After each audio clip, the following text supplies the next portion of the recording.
பதிவுத்துறை அலுவலகத்திற்கு நேரில் வராமல் ஆவணப்பதிவு செய்வதை முக்கிய நோக்கமாக கொண்டு ஆவணப்பதிவுகளுக்கான மேம்பட்ட விரிவான இணையதளம் ஸ்டார் 3.0 செயல்படுத்தப்பட்டுள்ளது. மேலும் நவீன வசதிகளுடன் கூடிய மாதிரி சார்பதிவாளர் அலுவலகங்கள் சென்னை, அடையாறு மற்றும் பெரியமேடு பகுதிகளில் திறந்து வைக்கப்பட்டுள்ளன. மேலும் 32 மாதிரி சார்பதிவாளர் அலுவலகங்களின் கட்டுமான பணிகள் முன்னேற்றத்தில் உள்ளன. பேரிடர் மேலாண்மை.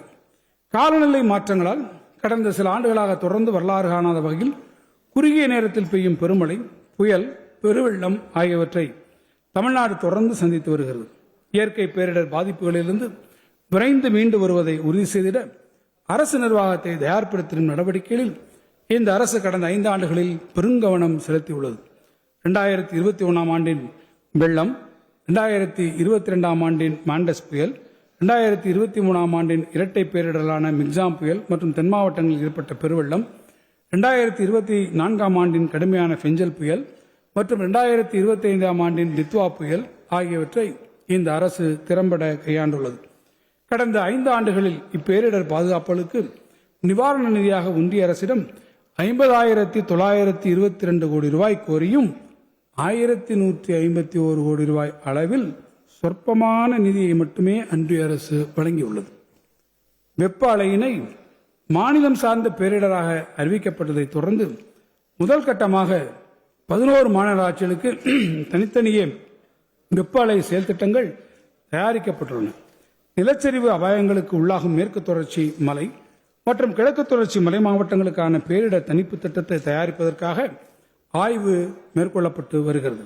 மேலும் வறட்சி பாதிப்பிற்கு உட்படும் மாவட்டங்களான விருதுநகர், ராமநாதபுரம் மற்றும் சிவகங்கை மாவட்டங்களில் உரிய வறட்சி தணிப்பு நடவடிக்கைகள் 110 கோடி ரூபாய் மதிப்பீட்டில் மேற்கொள்ளப்பட்டு வருகிறது.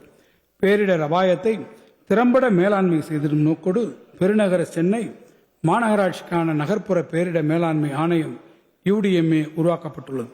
இது மட்டுமின்றி மாநில பேரிடர் நிவாரண நிதியின் கீழ் அதிநவீன வசதிகளுடன் கூடிய தமிழ்நாடு மாநில பேரிடர் மேலாண்மை நிறுவனத்தை 50 கோடி ரூபாய் மதிப்பீட்டில் அமைப்பதற்கான நடவடிக்கைகள் மேற்கொள்ளப்பட்டு வருகின்றன. நிவாரணப் பணிக்கான நேரத்தை குறைக்கவும், அத்தியாவசியமான மீட்பு மற்றும் நிவாரணப் பொருட்களை பாதிப்பு ஏற்படும் என எதிர்பார்க்கக்கூடிய இடங்களில் முன்கூட்டியே இருப்பு வைத்திருக்கவும் சென்னை மற்றும் அதன் புறநகர பகுதிகளில் 3 மண்டல மீட்பு மற்றும் நிவாரண மையங்கள் 36 கோடி ரூபாய் மதிப்பீட்டில் அமைக்கப்பட்டு வருகின்றன. கடந்த 5 ஆண்டுகளில் ஒன்றிய அரசு மாநில பேரிடர் நிவாரண நிதியின் கீழ் தமிழ்நாட்டிற்கு 6,013 கோடி ரூபாயை மட்டுமே ஒதுக்கியது. ஆனால் தமிழ்நாடு அரசு 15,173 கோடி ரூபாய் நிதி ஒதுக்கியுள்ளது. இது குறிப்பிடத்தக்கது. இவ்வகையில் பேரிடர் மேலாண்மை பணிகளுக்கென தமிழ்நாடு அரசு கூடுதலாக 9,160 கோடி ரூபாய் நிதியை செலவிட்டுள்ளது. வணிகர் நலன். இந்த அரசு உறுதியளித்தபடி பெட்ரோல் விலை லிட்டருக்கு 3 ரூபாய் குறையும் வகையில் பெட்ரோல் மீதான வரி 2021 ஆண்டு முதல் குறைக்கப்பட்டது. வணிகர்கள் பயனடையும் வகையிலும் முந்தைய சட்டங்களின் கீழான வரி நிலுவைகளை வசூல் செய்திடவும் நடைமுறைப்படுத்தப்பட்ட சமாதான திட்டத்தின் கீழ் 50,000 ரூபாய்க்கு மேல் நிலுவைத் தொகை இருந்த 13,118 இனங்களில் மொத்த கேட்பு தொகையில் 772 கோடி ரூபாய் தள்ளுபடி செய்யப்பட்டு 250 கோடி ரூபாய் வசூல் செய்யப்பட்டுள்ளது.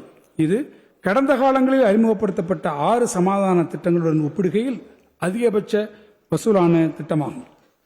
மே திங்கள் 5ஆம் நாள் வணிகர் தினமாக இந்த அரசு அறிவித்துள்ளது.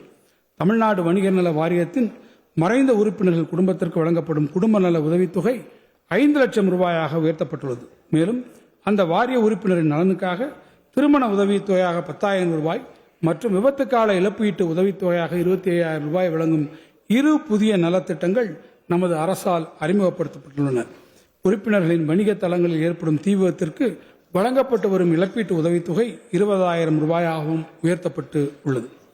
1,26,00,000 மனங்களை வென்ற தந்தி டிவி யூடியூப் சேனல். தவிர்க்க முடியாத தம்ப்நெயில்ஸ், கலக்கலான கான்டென்ட்ஸ். நீங்களும் இந்த குடும்பத்தில் இணைய இப்பவே சப்ஸ்கிரைப் பண்ணுங்க. அசுரபலம் கொண்ட எங்கள் டிஜிட்டல் கரங்களில் உங்கள் விளம்பரங்களை சேர்க்க வாட்ஸ்அப் பண்ணுங்க. 8939888838. Email advttv@dttv.in.